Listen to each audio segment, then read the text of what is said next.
Fraction ना। तो firstly हम रेशियो देखेंगे। रेशियो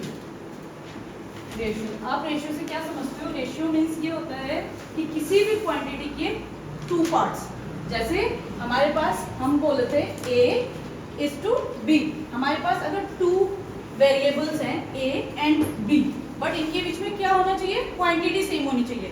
जैसे आप चॉकलेट खरीदते हो, कहीं से भी चॉकलेट खरीदते हो, आपने क्या किया?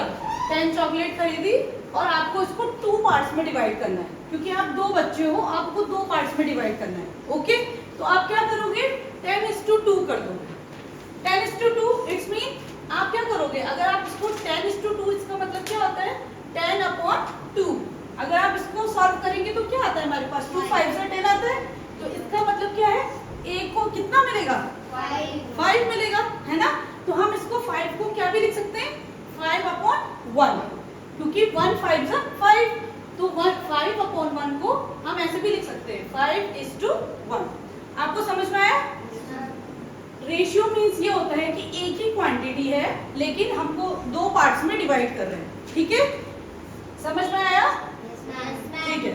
अभी हमारे पास, जैसे हमारे पास है A:B, अब मैंने आपको बोला कि 20 हमारे पास चॉकलेट्स ली आपने, ठीक है, और यहाँ पे आपने कितनी चॉकलेट्स ली?